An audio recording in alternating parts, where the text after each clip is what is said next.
Hello everyone. आज के इस लेक्चर में हम लोग लेके आए बीएससी बीएड जेएनयू का फर्स्ट ईयर का मैथमेटिक्स का सेकंड पेपर, जो हमारे पास एग्जामिनेशन है 2020 का। सेकंड पेपर है हमारे पास कैलकुलस है। तो कैलकुलस का हम लोग पार्ट ए आज सॉल्व करते हैं। देखो इसका फर्स्ट क्वेश्चन क्या है। फर्स्ट क्वेश्चन लिखा हुआ है कि right the formula for length of polar सब नॉर्मल। कि आपको क्या करना है कि ध्रुवीय अधोलंब की लंबाई का सूत्र लिखना है। अब क्या होता है इसका सूत्र और कैसे निकालते हैं वो भी हम लोग आपको बता देते हैं, और इससे रिलेटेड और आपके पास एग्जाम में कैसे कैसे क्वेश्चन भी आते रहते हैं वो भी हम लोग आपको इस वीडियो में बता देंगे। जैसे मान लो कि ये हमारे पास कोई पॉइंट हो गया ओ, ठीक है। इसका हमने यहाँ पर पी पॉइंट लिया जिसके कोऑर्डिनेट हो गए आर कोमा थीटा, जो पोलर फॉर्म में दे रखे हैं।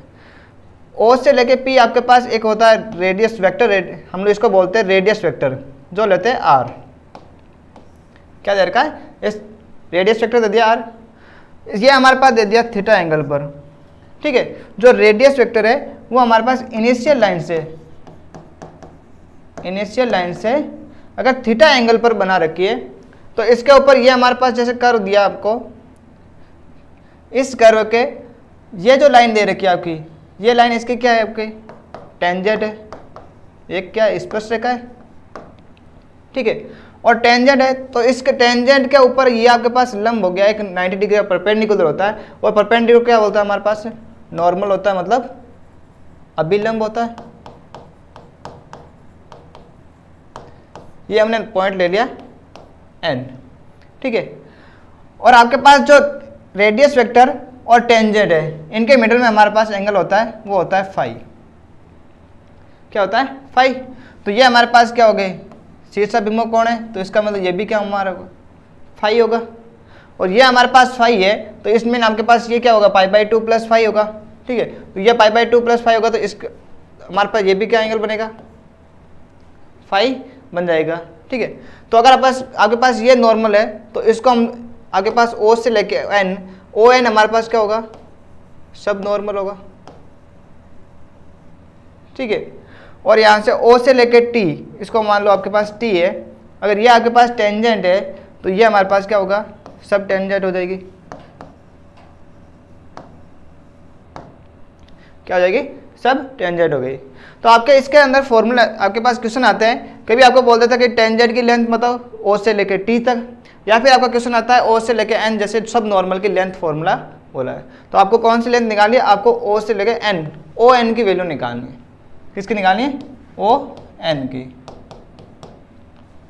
अब आपके पास जो एक एंगल दे रखा है ये थीटा सब नॉर्मल होता है, वो भी आपके पास रेडियस वेक्टर के ऊपर क्या होता है, 90 डिग्री का एंगल क्रिएट करता है, ठीक है।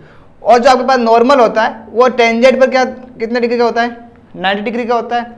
इसमें से ये आपके पास एंगल कितना है, फाई एंगल है। इट मीन आपके पास ये एंगल क्या होगा, 90 माइनस फाई का होगा, ठीक। अब देखो मुझे अभी वैल्यू किसकी चाहिए, ओ एन की चाहिए। तो ओ एन लाने के लिए मैं कौन सा ट्राइंगल लूंगा, आपके पास ले लिया एन ओ पी। तो क्या करते हैं, in triangle N O P में, ठीक है।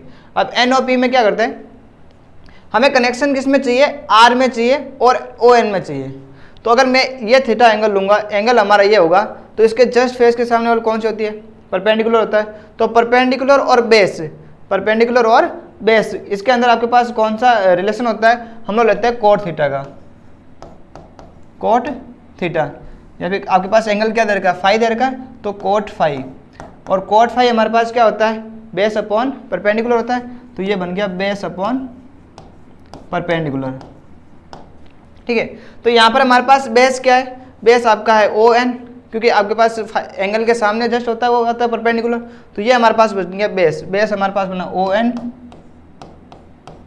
अपॉन, और इसका परपेंडिकुलर क्या बना, आर, रेडियस वेक्टर है यही आपके पास आर है, तो यहाँ हो गया आर। तो यहाँ से हम लोग इसका क्रॉस मल्टीपल करेंगे तो ओ एन इक्वल किसके आया, ओ एन इक्वल आ गया आर कोट थीटा के, या आपके पास फाई है तो आर कोट फाई के, ठीक है। और कोट फाई है वो हमारे पास होता है 1 upon R D R upon D theta के इक्वल होता है, ठीक है। तो ये वैल्यू हम लोग कोट फाई की जगह रख देते हैं। तो यहाँ से ओ एन की वैल्यू ये आ जाएगी R into 1 upon R D R upon D theta. तो यहाँ से R कैंसिल हो गया, तो ओ एन इक्वल किसके आ गया, ओ एन इक्वल आया हमारे पास D R upon D theta. और ओ एन हमारे पास क्या है, सब नॉर्मल है, तो length of subnormal, length of subnormal ये हमारे पास आएगी D R upon D theta के equal, D R upon D theta के। ऐसे ही अगर आपको टेंजेंट की निकालने को बोले, सब टेंजेंट की, तो कैसे निकालोगे, देखो यहां से ओ टी है, ओ टी लाइन है, ये आपके पास परपेंडिकुलर किसके, ओ पी के, ठीक है, क्योंकि ये आपके पास पूरी लाइन है वो ओपी के क्या है, परपेंडिकुलर है। तो ये अगर 90 डिग्री का एंगल क्रिएट करे तो ये भी कितना होगा, 90 डिग्री का होगा। तो इट मीन्स आपके पास जो पी ओ टी है ये भी आपके पास क्या बना, एक राइट एंगल ट्राइंगल बना, क्या बना, राइट एंगल ट्राइंगल। कौन सा, पी ओ टी। तो हम लोग ये ट्राइंगल लेते हैं। तो यहाँ से हमारे पास एंगल कौन सा है, फाई एंगल, ये एंगल है। तो फाई का हमारे पास रिलेशन किसका निकालना है, सब टेंजेंट और आर रेडियस वेक्टर के अंदर निकालना है। तो हमारे पास ये बना परपेंडिकुलर, ये बना बेस। तो बेस और परपेंडिकुलर के बीच में आपके पास रिलेशन, आप चाहो तो कोट के अंदर निकालो या फिर टेन के अंदर निकालो। हम लोग ले लेते हैं टेन। तो जैसे टेन फाई आया, तो टेन फाई इक्वल किसका होगा, टेन क्या होता है, परपेंडिकुलर अपॉन बेस होता है। तो यहाँ से परपेंडिकुलर कौन है, ओ टी, और बेस हमारे पास है ओ पी, ठीक है। अब देखो, तो यहाँ से टेन फाइव इक्वल किसका आया, ये हमारे पास आएगा ओ टी। ओ टी की वैल्यू हमें फाइंड आउट करनी है और ओ पी की वैल्यू कितनी है, आर।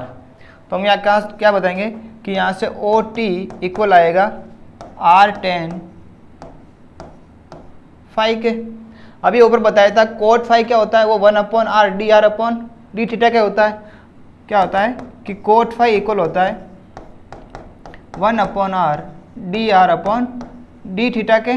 तो यहाँ से टेन फाइव इक्वल क्या आएगा, कोट किसका रेसिप्रोकल होता है, टेन का रिवर्स होता है, व्युत्क्रम होता है। तो यहाँ से इसका भी व्युत्क्रम होता है, तो are d theta upon d r के इक्वल होगा, ठीक है। तो ये वैल्यू हम लोग क्या करते हैं, ऊपर पुट कर देते हैं। तो हमारे पास बनेगा ओ टी इक्वल होगा आर इंटू टेन थीटा की जगह r d theta upon d r. तो यहाँ से ओ टी इक्वल किसके आ गया, r square d theta upon d r. और ये ओ टी हमारे पास क्या है, ये आपके पास सब टेंजेंट दे रखा है, सब टेंजेंट इक्वल आ गया r square d theta upon d r के, ठीक है। तो अगर आपके पास पार्ट ए का ही क्वेश्चन है और उसके लेकर आपको आंसर देना है कि आपके पास सब नॉर्मल की लेंथ का फॉर्मूला, तो आप लोग चाहो तो डायरेक्ट ये भी लिख सकते हो कि लेंथ ऑफ सब नॉर्मल इक्वल होता है D R upon D theta. तो इसके अंदर आपके पास बहुत सारे के, हर बार आपके पास एग्जाम के अंदर इस फॉर्मेट में बहुत सारे क्वेश्चन रिपीट होते रहते हैं। कभी आपके पास सब नॉर्मल का पूछे, कभी आपके पास सब टेंजेंट का। तो इस तरह आप लोग इसका फाइंड आउट कर सकते हो। चलो नेक्स्ट क्वेश्चन देखो। नेक्स्ट क्वेश्चन है right formula for coordinates of centre of curvature. तो वक्रता केंद्र के निर्देशों को क्या करना है, सूत्र निकालना है। अब देखो आपके पास जैसे ये मान लिया वक्र है हमारे पास एक, ठीक है। इस वक्र के ऊपर ये हमारे पास इसका केंद्र हो गया सी, जिसके कोऑर्डिनेट लेते हैं हम लोग। ये आपके पास पी पॉइंट है जो इसके इस टेंजेंट के ऊपर टच कर रहा है। इस पॉइंट को हमने दे दिया पी, इसके कोऑर्डिनेट हो गए एक्स कोमा वाई, ठीक है। तो ये हमारे पास इसका क्या बन गया, कर्वेचर, सेंटर ऑफ कर्वेचर बन गया। इसका कोऑर्डिनेट लेते हैं एक्स बार कोमा वाई बार, ठीक है। आपको क्या निकालना है, केंद्र के निर्देशांक को निकालने सूत्र, मतलब एक्स बार और वाई बार की वैल्यू निकालनी है। अब कैसे आती है उसके लिए देखो, ये हम लोग कोई एंगल लेते हैं जो हमारे पास दे रखा है, इसके एंगल टेंजेंट का एंगल है वो हम लोग साइन ले लेते हैं, ठीक है। तो यहाँ से अगर ये साइन होगा तो आपके पास जैसे ये क्या बनेगा, ये साइन है तो आप लोग ऐसे लो कि इसका ऊपर इस लाइन को हम लोग आगे लेकर जाते हैं। तो इस लाइन के और ये लाइन हमारे पास क्या होगी, पैरेलल लाइन होगी। तो पैरेलल लाइन को आपके पास एक ही आपके पास लाइन कट कर रही है, तो इसमें ये भी आपके पास क्या बनेगा, एंगल साइन बन जाएगा। और ये अगर आपके पास साइन एंगल है तो आपके पास जैसे हमने लास्ट क्वेश्चन में किया था π/2 प्लस साइन, तो ये भी आपके पास क्या बनेगा, साइन एंगल बन जाएगा। ठीक है, अब देखो इसको हम लोग एंगल देते हैं L, ये हमारे पास एंगल हो गया M, पॉइंट को M दे दिया ना, और इस पॉइंट को टच कर रहा है, ये पॉइंट हमने ले लिया N। ये हमने क्या किया, यहाँ से जैसे हमारे पास सेंटर का पॉइंट था इसको नीचे आपके पास एक्सिस से टच किया है। ये हमारे पास जैसे पॉइंट था पोलर पॉइंट, इस पॉइंट को हमने क्या किया, टच किया था नीचे L तक, है ना। अब देखो हम लोग लेते हैं कि P से लेकर C की इस डिस्टेंस है वो रो के इक्वल है। किसके इक्वल है, रो के इक्वल है। अब मुझे क्या चाहिए, इस x बार और y बार की वैल्यू चाहिए। x बार और y बार की वैल्यू निकालने के लिए मैं क्या करूँगा, यहाँ से इस साई के अंदर और रो के अंदर रिलेशन निकालूंगा। ठीक है, अब देखो यहाँ से ये P के कोऑर्डिनेट क्या x, y, आपके पास इसका मतलब क्या हुआ कि P की जो डिस्टेंस है वो 0 से मूल बिंदु से ओरिजिन से आपके पास x डिस्टेंस है। P की आपके पास ओरिजिन से कितनी डिस्टेंस होगी, x डिस्टेंस होगी, तो ये हमारे पास क्या बनेगी, x डिस्टेंस बन गई L तक। ठीक है, और जो C पॉइंट है हमारे पास सेंटर है, उसका हमारे पास कोऑर्डिनेट क्या है, x बार। तो x बार का मीन क्या हो गया कि जो ओरिजिन से लेकर C जहाँ पर आपके पास एक्सिस को टच कर रही है वहाँ तक इसकी डिस्टेंस क्या हो जाएगी, वो हमारे पास बनेगी x बार, यहाँ तक। ये सुना है। अब देखो, और इसी तरह आपके पास अगर y का बोले तो ये आपके पास इस x एक्सिस से n तक पॉइंट हो गई, उसकी डिस्टेंस होगी y, और x एक्सिस से c तक हमारे पास क्या बनेगी, y बार बन जाएगी। पहले हम लोग निकालते हैं x बार की वैल्यू, तो उससे सिमिलर करके हम लोग y बार की भी वैल्यू निकाल लेंगे। पहले क्या करते हैं, ये आपके पास कितना डिग्री का एंगल क्रिएट कर रहा है, 90 डिग्री कर रहा है, तो हम लोग लेते हैं इन ट्राइंगल, क्या नाम लेते हैं, CNP में, है ना। तो CNP। अब इस ट्राइंगल के अंदर साइन का रिलेशन निकालना है हमें रो के साथ में। तो रो हमारे पास क्या है, हाइपोटेंजस है, कर्ण है। तो हाइपोटेंजस के साथ में कौन कौन से रिलेशन होते हैं, या तो साइन के साथ आता है या फिर कोस के साथ आता है। ठीक है, क्योंकि टेन के साथ हमारे पास हाइपोटेंजस नहीं होता, वहाँ परपेंडिकुलर और बेस यूज होते हैं। तो हाइपोटेंजस के लिए पहले हम लोग लेते हैं साइन इक्वल क्या होता है। अब साइन क्या होता है हमारे पास, परपेंडिकुलर अपॉन हाइपोटेंजस होता है। परपेंडिकुलर इसके लिए कौन बनेगा, इसके जस्ट सामने वाली लाइन कौन सी है, PN है, तो ये बनेगी PN, मतलब लंब बटे क्या होता है, कर्ण होता है। तो लंब तो हो गया हमारे पास PN। अब कर्ण या हाइपोटेंजस क्या होता है, CP, तो इसको दे दें CP। तो यहाँ से साइन इक्वल क्या होगा, PN की वैल्यू तो हमें पता नहीं है, तो PN रख देते हैं इतना सा। और यहाँ से हमारे पास CP की वैल्यू कितनी आएगी, वो हमारे पास है कितनी ली थी, रो ली थी, तो रो हो गई। तो यहाँ से PN या NP के इक्वल क्या होगा, रो साइन के इक्वल होगा। ठीक है, इसी तरह अगर हम लोग कोस कर ले, अगर कोस साइन, ठीक है, कोस साइन, कोस क्या होता है हमारे पास, वो होता है बेस अपॉन हाइपोटेंजस। यहाँ पर बेस क्या है, CN है, तो यहाँ हो गया बेस CN अपॉन हाइपोटेंजस क्या है, CP है। ठीक है, तो यहाँ से कोस साइन इक्वल क्या होगा, CN की वैल्यू हमें पता नहीं है, फाइंड आउट करनी है। CP की वैल्यू हमारे पास रो है, तो यहाँ से CN की वैल्यू क्या आएगी, रो कोस साइन के इक्वल। अब देखो हमें चाहिए क्या, इस x बार की वैल्यू चाहिए, किसके चाहिए, इस x बार की वैल्यू चाहिए। अब मुझे बताओ, अगर मैं यहाँ से आपको बोलूँ x बार निकालना मतलब OM निकालना, ठीक है, एक बात देखो, अगर मुझे x बार चाहिए तो x बार की वैल्यू कैसे आ सकती है, मैं पूरी OL लाइन है, उस OL लाइन में से ये OM वाला पार्ट, देखो मुझे चाहिए OM पार्ट, तो मैं क्या करता हूँ, पूरी OL लाइन से ML वाला पार्ट माइनस कर देता हूँ, पूरी OL लाइन में से ML का पार्ट माइनस कर देता हूँ। तो यहाँ से बनेगा OL माइनस ML। ठीक है, क्या क्या हमने कि पूरी OL लाइन में से ML वाला पार्ट, ये वाला पार्ट माइनस कर दिया, तो पीछे हमारे पास ये बचा, और ये किसकी वैल्यू है, x बार की वैल्यू है। अब देखो, तो यहाँ से x बार OL की वैल्यू कितनी है, OL कितनी है हमारे पास x है, क्योंकि O से लेके L कोऑर्डिनेट क्या x है, तो हमारे पास OL बन गया x, ये तो बन गया x माइनस ML। अब ये ML किसके इक्वल है, इस एन पी के इक्वल है, क्योंकि ये वाली डिस्टेंस और ये वाली लेंथ कितनी सेम होगी, तो ये हमारे पास एम एल है वो एन पी के इक्वल होगा, या पी एन लिख दो ना, पी एन के इक्वल है। अब पी एन की लेंथ हमारे पास ये दे रखी है, इक्वेशन नंबर फर्स्ट ले दो, तो ये इक्वेशन नंबर सेकेंड। तो यहाँ से एक्स बार इक्वल क्या आ गया, ये आ गया x minus rho sine sine के इक्वल हो गया। ठीक है, अब निकालना मुझे क्या, वाई बार भी निकालना है, तो एक बार इसको दे दो इक्वेशन नंबर थर्ड।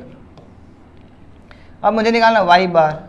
अब वाई बार कैसे आएगा, देखो यहाँ से लेके यहाँ तक आपके पास वाई है, पूरा पूरा वाई बार है। ठीक है, क्योंकि आपके पास कोऑर्डिनेट कौन सा, एक्स बार वाई बार ये है, तो इसका मतलब आपके पास सी एम लाइन है वो पूरी वाई बार है।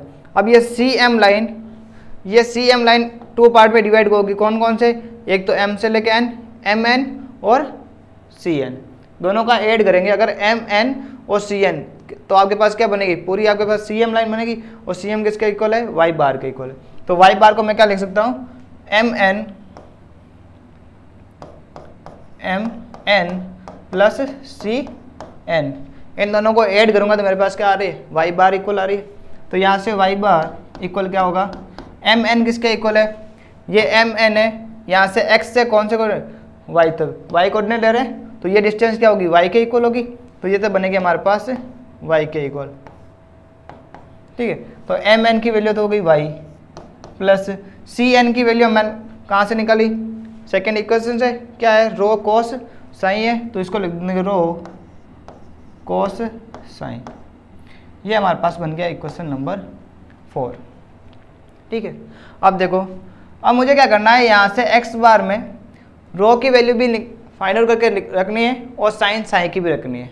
ठीक है, अब देखो एक मैं आपको शॉर्ट ट्रिक बता देता हूँ कि टेन अगर आपके पास दे रखा हो तो टेन थीटा इक्वल होता है ए अपॉन बी के, साइन थीटा होता है वो इक्वल होता है A upon root of A square plus B square, cos theta होता है ये इक्वल होता है B upon root of A square plus B square के।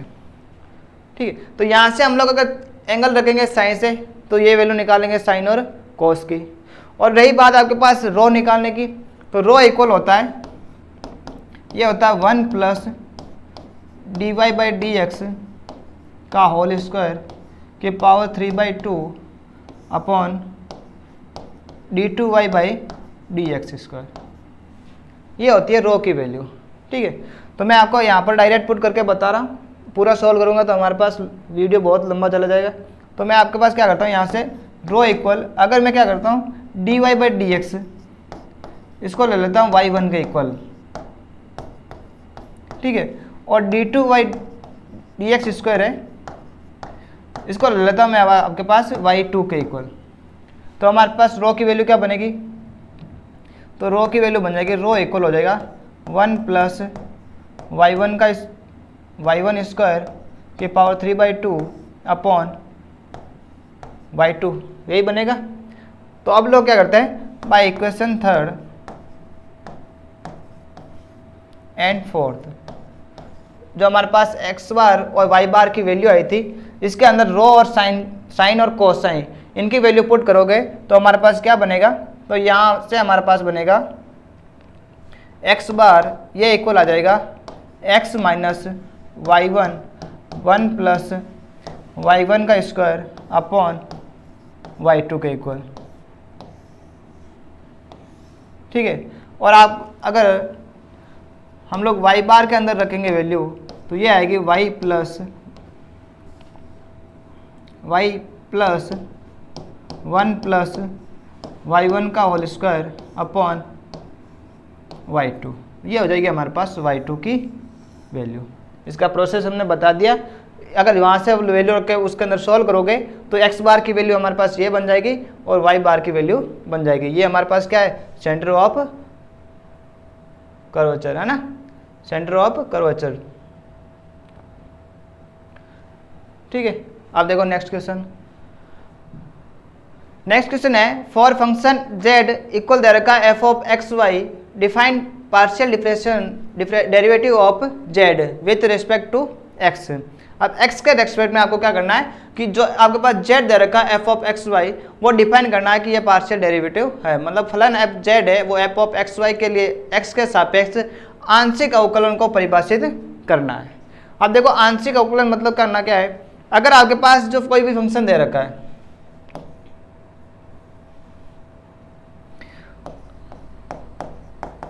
कोई भी फंक्शन आपको एक्स वाई मतलब डबल वेरिएबल में दे रखा है, मतलब 2 वेरिएबल है ना,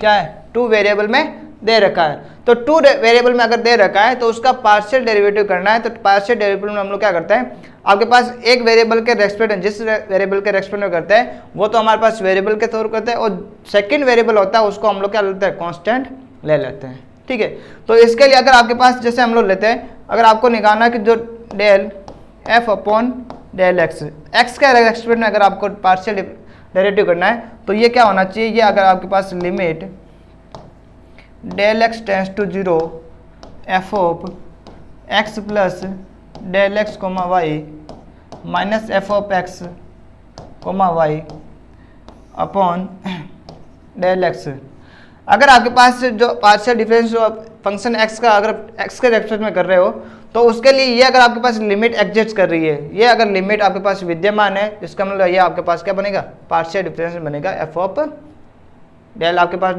del F upon del X बन जाएगा। ठीक है, ये क्या बनेगा एक्स के रेस्पेक्ट में। अगर आपको निकालना है वाई के रेस्पेक्ट में, वाई के सापेक्ष, तो उसके लिए क्या बनेगा del F upon del Y, वो इक्वल बनेगा limit del Y tends to 0, अगर आपके पास F of x comma Y plus del Y minus F of x comma Y del Y, ये क्या करनी चाहिए, लिमिट एग्जिस्ट करनी चाहिए। अगर लिमिट एग्जिस्ट कर रही है इसमें आपके पास ये क्या बनेगा, पार्शियल डिफरेंशियल बनेगा, ये वाई के रेस्पेक्ट में बन जाएगा, और ये हमारे पास किसका बनेगा, एक्स के रेस्पेक्ट में। ये भी आपके पास क्या होनी चाहिए, लिमिट एग्जिस्ट करनी चाहिए, मतलब सीमा विद्यमान होनी चाहिए ना।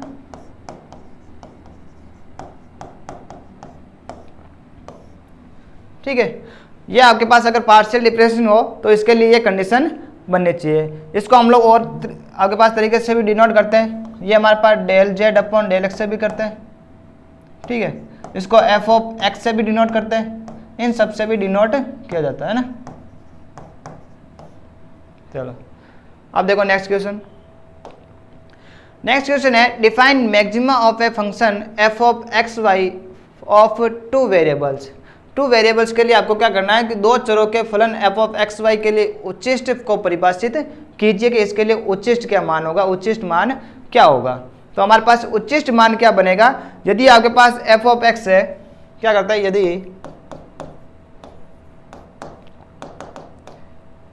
यदि एफ जो एक्स वाई में दे रखा है, 2 चर मतलब 2 वेरिएबल एक्स और वाई का एक फलन है, का एक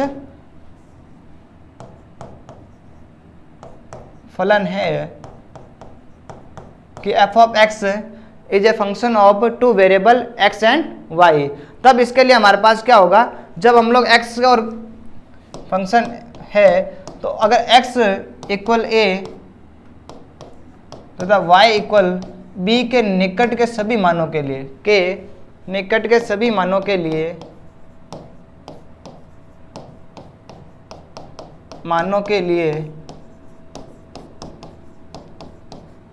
फलन अगर आपके पास सतत हो, फलन क्या हो, सतत हो तथा परिमित हो,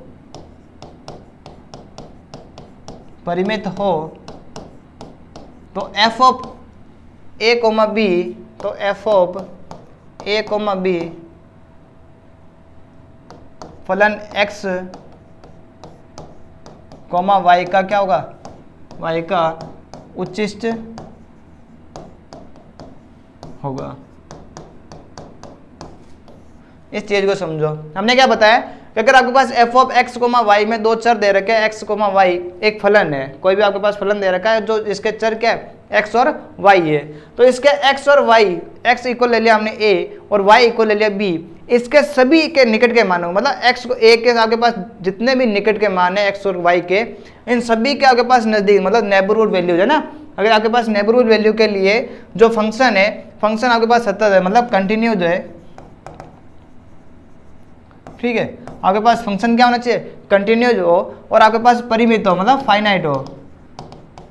अगर आपके पास फंक्शन कंटिन्यूज और फाइनाइट है तो इसके लिए अगर आपके पास दोनों एफ ऑफ ए और बी मतलब एक्स की जगह ए पुट किया और वाई की जगह बी पुट किया, तो उसके ऊपर भी आपके पास जो f of x comma y था वो हमारे पास कंटिन्यूज आ गया और आपके पास फाइनाइट आया मतलब परिमित आया है, तो जो आपके पास एफ ऑफ ए बी होगा वो फंक्शन एक्स वाई का क्या होगा उच्चिष्ट होगा। अब देखो एक चीज़ और बताते हैं, इसके लिए कंडीशन में होती है। अब कंडीशन कैसे आती है वो चीज़ देख लो। अगर आपके पास जैसे दे दिया एफ ऑफ दे रखा है एक्स कोमा वाई के अंदर दिया है, ठीक है, तो यहाँ से अगर हम लोग निकालें डेल पार्शियल डिफरेंशिएशन करें इसका एक्स के रेस्पेक्ट में ए कोमा बी इक्वल 0 किया और पार्शियल एफ का हमने पार्शियल डिफरेंशिएशन किया वाई के रेस्पेक्ट में, इसके अंदर भी हमारे पास अगर ए कोमा बी रखने पर इसको 0 को पुट किया, यहाँ से हमारे पास क्या आएगी ए और बी की वैल्यू आ जाएगी। अगर हम लोग एफ का पार्शियल डिफरेंस करेंगे पहले एक्स के रेस्पेक्ट में और पार्शियल डिफरेंशिएशन करेंगे वाई के रेस्पेक्ट में, इक्वल 0 करेंगे तो हमारे पास ए कोमा बी की वैल्यू आ जाएगी। फिर हमारे पास क्या होता है कि आर हम लोग लेते हैं, आर हमारे पास क्या होता है double partial del 2f upon del x square, ये अगर इसके अंदर हम लोग एक्स और वाई की जगह ए बी पुट कर देते हैं, ठीक है, तो उससे हमारे पास क्या आती है आर वैल्यू आए। फिर हम लोग एस लेते हैं, एस हमारे पास बढ़ेगा del 2f upon del x del y, इसके अंदर भी हम लोग अगर ए बी पुट करते हैं, ठीक है, फिर हम लोग टी की वैल्यू निकालते हैं, अगर टी इक्वल हो आपके पास del 2f upon del Y square और इसके अंदर भी अगर ए बी को पुट करते हैं तो वहाँ से हमारे पास क्या आती है टी की वैल्यू होती है। पहले हमने क्या किया डेल एफ जो एफ दे रखा था उसका पार्शियल डिफरेंस एक्स के रेस्पेक्ट में किया, उसको 0 के इक्वल करेंगे और आपके पास पार्शियल डिफरेंस एफ का वाई के रेस्पेक्ट में उसको 0 से इक्वल करें, यहाँ से ए और बी की वैल्यू निकल जाएंगे। फिर हम लोग निकालेंगे आर, आर क्या होता है आपके पास डबल पार्शियल डिफरेंस होता है एक्स के रेस्पेक्ट में, उसके अंदर ए बी पुट कर देंगे, ठीक है, एक्स की जगह ए वाई की जगह बी।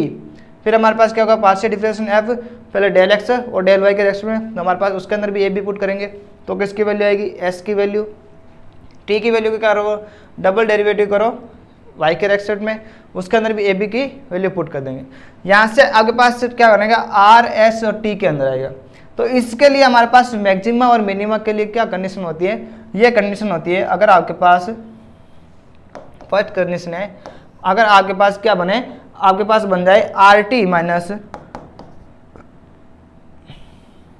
अगर आपके पास R T minus S square वो ग्रेटर देन हो 0 के इक्वल। पहली चीज़ तो पहले कंडीशन क्या बने R T minus S square वो क्या होना चाहिए ग्रेटर देन 0 के इक्वल, ठीक है। फिर इसके अंदर हमारे पास सेकंड कंडीशन क्या बनेगी, सेकंड कंडीशन बनेगी आर होगा आपके पास लेस देन 0। पहले हमने क्या किया r T minus S square check किया, ये किसके ग्रेटर देन होना चाहिए 0 के ग्रेटर देन है। फिर हमने सेकंड हमारे पास क्या बना आर है वो लेस देन क्या होना चाहिए 0 के। अगर आपके पास आर लेस देन 0 होगा तो इट मीन आपके पास जो एफ ऑफ ए बी होगा वो फलन एफ ऑफ एक्स वाई का क्या होगा मैक्सिमा होगा मतलब उच्चिष्ट होगा, ठीक है। सेकंड कंडीशन क्या बनेगी, सेकंड कंडीशन होगी अगर R T minus S square ये तो ग्रेटर देन 0 ही हो लेकिन आर वो हमारे पास ग्रेटर देन 0 आ जाए, क्या जाए आर वो ग्रेटर देन 0 आ जाए तो आपके पास क्या होगा एफ ऑफ ए बी होगा वो फलन एफ ऑफ एक्स वाई का क्या होगा मिनिमा होगा, है ना, मतलब न्यूनतम होगा।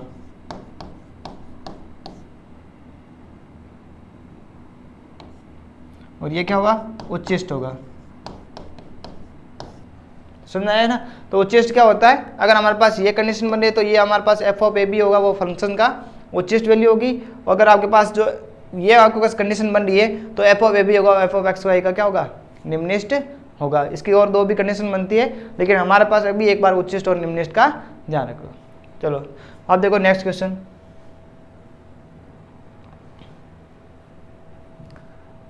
नेक्स्ट क्वेश्चन है right the number of points of the intersection of the curve of degree 6 and 8 से अजबटर्स है ना। तो हम लोग क्या करते हैं, आपके पास निकालना क्या है कि 6 घात के वक्र और उसके अंतःस्पर्शिकाओं के प्रतिच्छेद बिंदु की संख्या लिखिए कि क्या बनेगा हमारे पास प्रतिच्छेद बिंदु। देखो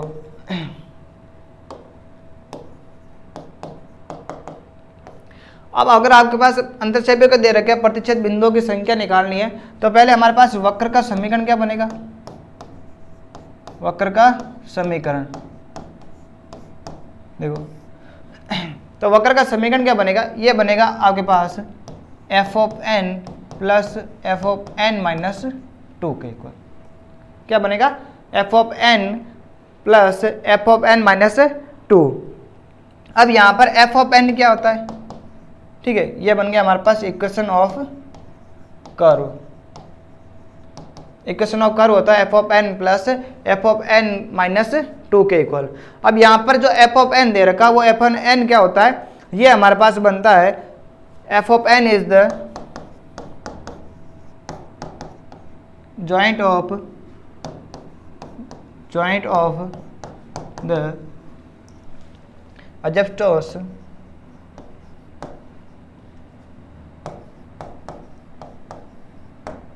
ऑफ कर्व है ना।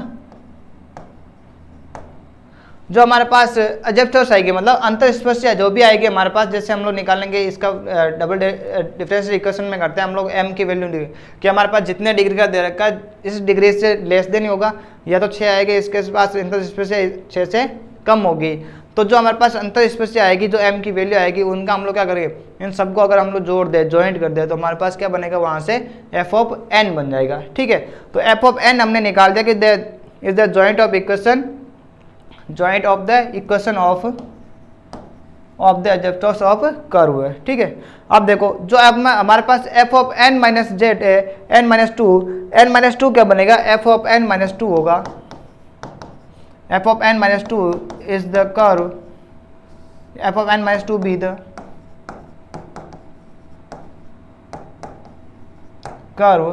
तो आपके पास जो एफ ऑफ एन माइनस 2 होगा वो क्या होगा, कर्व ऑन विच इट्स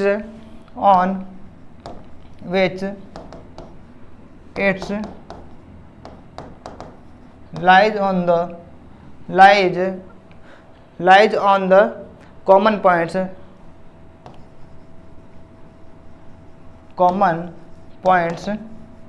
ठीक है, and its adjustors।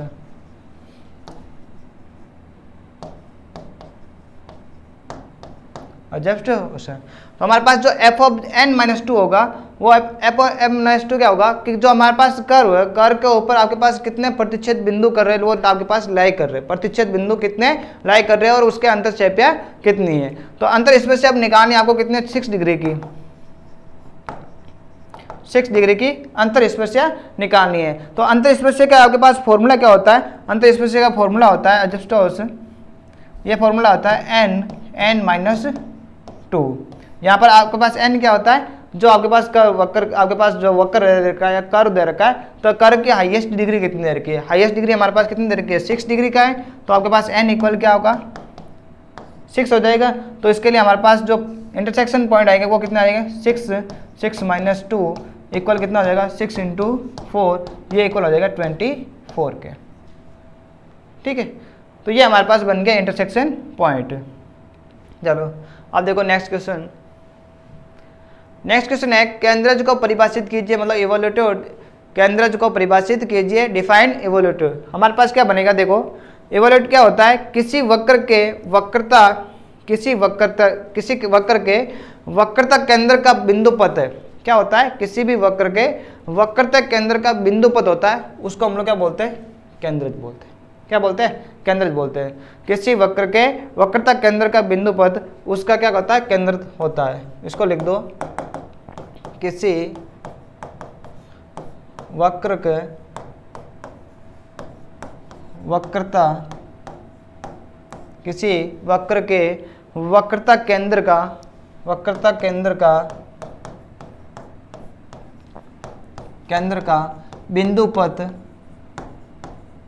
बिंदुपथ उसका मतलब वक्र का क्या कहलाता है, केंद्रज कहलाता है, केंद्रज कहलाता,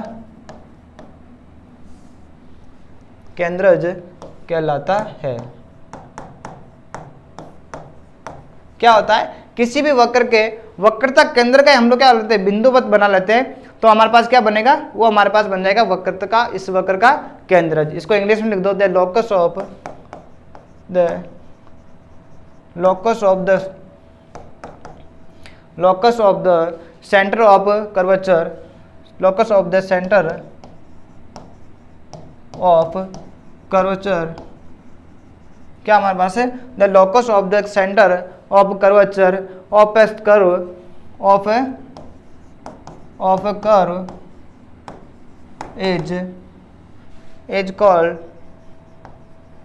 is called evolute, है ना।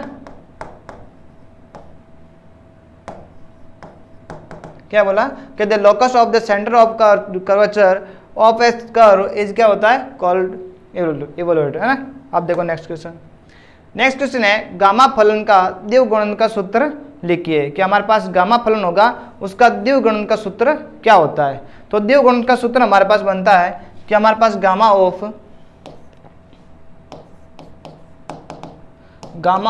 m और gamma function of m plus 1/2 ये इक्वल होता है गामा ऑफ पाई अपॉन 2 की power 2m minus 1 gamma of 2m। जहाँ आपके पास m होता है वो कोई एलिमेंट होता है z में से, मतलब पूर्णांक में से m की वैल्यू है वो कोई भी आपके पास पूर्णांक है, और m होता है वो हमेशा क्या होता है, m इज पॉजिटिव नंबर होता है, मतलब धनात्मक होता है, धनात्मक होता है। तो ये हमारे पास क्या बन गया कि आपके पास गामा फलन का द्विगुणन का सूत्र बन गया, द्विगुणन का सूत्र। चलो ये हमारे पास क्या होता है, गामा ऑफ m प्लस 1 ये होता है रूट ऑफ पाई, है ना, रूट ऑफ पाई अपॉन 2 की power 2m minus 1 gamma of 2m। चलो अब नेक्स्ट क्वेश्चन है कि चाप कलन को परिभाषित कीजिए। कि हमारे पास डिफाइन रेक्टिफिकेशन ऑफ रेक्टिफिकेशन, है ना। अब देखो चाप कलन क्या होता है, चाप कलन होता है किसी समतल के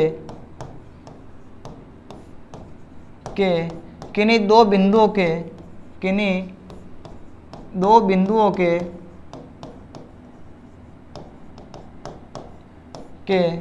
बीच किन्हीं दो बिंदुओं के बीच चापों की लंबाई ज्ञात करने की विधि होती है, लंबाई ज्ञात करने की विधि। क्या बोला हमारे कि किसी समतल के किन्हीं दो बिंदुओं के, कोई भी समतल ले लो, उस समतल के किन्हीं दो बिंदुओं के बीच में अगर चापों की लंबाई ज्ञात करनी है, बीच में क्या करना है आपको, चापों की लंबाई ज्ञात करना है, तो लंबाई ज्ञात करने की जो विधि होती है उसको हम लोग क्या बोलते हैं, चाप कलन बोलते हैं। तो इसका लिए क्या लिखेंगे, द डिटर्मिनेशन ऑफ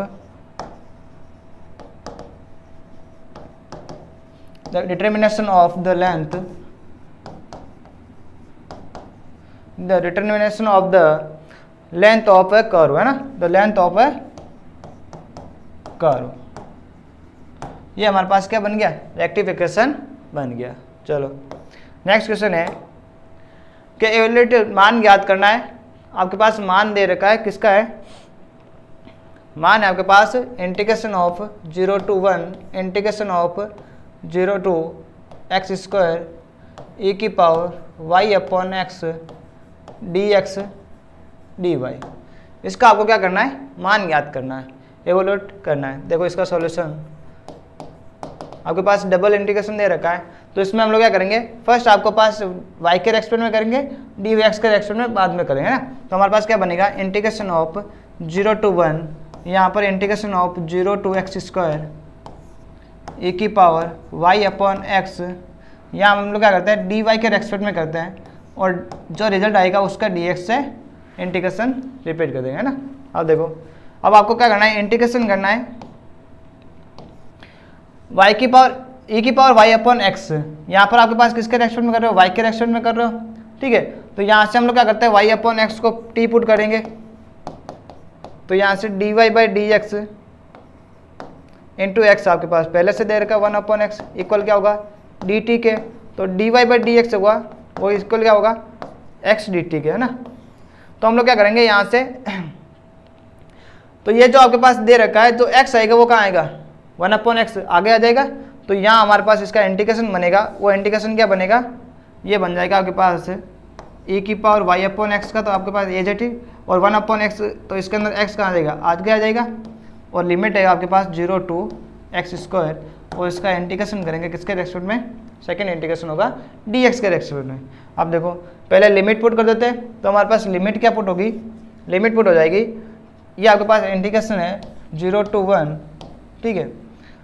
x की जगह पहले क्या करते हैं y का आपके पास डिफरेंस किसका क्या y के रेस्पेक्ट में क्या था, तो y की जगह हमें पुट क्या करना है एक्स स्क्वायर पुट करना है। आपके पास अपर लिमिट और लोअर लिमिट क्या है 0 है, तो फिर हम लोग क्या करते हैं upper limit minus lower limit करेंगे। तो यहाँ हमारे पास बनेगा x की जगह x e की पावर y की जगह हम लोग क्या पुट कर देंगे एक्स स्क्वायर अपॉन एक्स, यहाँ y की जगह क्या पुट हो गया एक्स स्क्वायर पुट हो गया, फिर माइनस एक्स इंटू ई की power 0 upon x into D x, यही बनेगा। अब देखो तो यहाँ बन गया इंटीग्रेशन ऑफ 0 टू 1, अब यहाँ बन गया x की पावर e की पावर x से x सिंगल टाइम कट गया, तो ये बना e की पावर x माइनस, अब देखो यहाँ से x की जगह x आ गया, e की पावर 0 बनेगा, और e की पावर 0 क्या होता है 1 होता है। कोई भी आपके पास नंबर हो कांस्टेंट हो उसका वेरिएबल हो उसकी पावर अगर 0 हो तो उसकी वैल्यू क्या होती है 1 होती है ना। तो यहाँ पर 1 हो गया।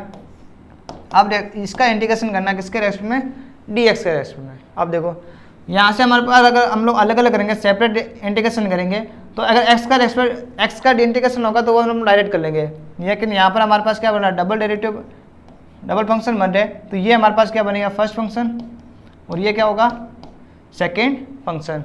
आइलेट फॉर्म में कर लेते हैं, तो इसका इंटीग्रेशन क्या बनेगा, इसका इंटीग्रेशन बनेगा, पहले हम लोग फर्स्ट को छोड़ दिया, e की पावर x का इंटीग्रेशन क्या होता है e की पावर x ही होता है, फिर माइनस, फिर होता है इंटीग्रेशन ऑफ फर्स्ट का डिफरेंशिएशन मतलब x का डिफरेंशिएशन क्या होता है 1, सेकंड का इंटीग्रेशन e की पावर x ही देगा, इसका वापस इंटीग्रेशन ये भी क्या बनेगा e की पावर x ही बनेगा, ठीक है। ये तो हमारे पास आ गया x e की पावर x का इंटीग्रेशन, फिर माइनस x का इंटीग्रेशन क्या होगा एक्स स्क्वायर अपॉन 2, और लिमिट क्या लग जाएगी 0 टू 1, समझे। अब देखो आगे, अब क्या करते हैं अपर लिमिट पुट कर देते हैं माइनस लोअर लिमिट, तो अब x की जगह पुट कर दो, ये बनेगा 1 इंटू e की पावर 1 माइनस e की पावर 1 माइनस 1 अपॉन 2, ये तो बन गया अपर लिमिट, फिर माइनस लोअर लिमिट होगी वो क्या होगी 0 पुट करेंगे तो 0 इंटू e की पावर 0 माइनस e की पावर 0 माइनस 0 का स्क्वायर अपॉन 2, यही बनेगी। अब देखो आगे, तो हमारे पास क्या बनेगा, यहाँ से बन गया e की पावर 1 का मतलब e माइनस ये भी e, ये आपके पास 1/2 माइनस e की पावर 0 और इंटू 0, ये तो पूरा 0 बन जाएगा, फिर माइनस माइनस क्या हो गया प्लस, e की पावर 0 की वैल्यू क्या बनेगी 1, और ये भी आपके पास 0 बन जाएगा, तो ये भी 0 है ना, तो यहाँ बन गया 1। अब e की पावर माइनस का ये प्लस का कट हो गया, तो हमारे पास इंटीग्रेशन ऑफ 0 टू 1 और integration of 0 to x square e की power y upon x dx dy, इसकी वैल्यू क्या आ गई 1 माइनस 1/2, ये होती है 1/2 के इक्वल। ये हमारे पास आ गया फाइनल सॉल्यूशन, ठीक है। अब देखो नेक्स्ट क्वेश्चन, नेक्स्ट क्वेश्चन है डिरिचलेट समाकलन लिखिए, ठीक है। इसका आपके पास डायरेक्ट फॉर्मूला होता है, वो हमारे पास फॉर्मूला क्या होता है, आपको पता है कि पहले पास आपके पास त्रिसमाकलन होता है। त्रिसमाकलन का फॉर्मूला क्या होता है, त्रिसमाकलन होता है इंटीग्रेशन 3 टाइम, ठीक है, x की पावर l माइनस 1, y की पावर m माइनस 1, z की पावर n माइनस 1, इसका इंटीग्रेशन अगर dx dy dz के रेस्पेक्ट में करते हैं, ये क्या होता है त्रिसमाकलन। तो इसको हम लोग सॉल्व करते हैं, तो ये हमारे पास ये वैल्यू किसके इक्वल आती है, ये इक्वल आती है, ये हमारे पास यही होता है डिरिचलेट समाकलन जो हम लोग अभी लिख रहे हैं ना। तो यह क्या होता है त्रिसमाकलन होता है जो आपके पास वो होता है इक्वल होता है x की पावर l-1 y की पावर m-1 और z की पावर n-1 dx dy और dz। ये आपके पास इक्वल होता है, किसके इक्वल होता है? ये इक्वल होता है आपके पास gamma of l gamma of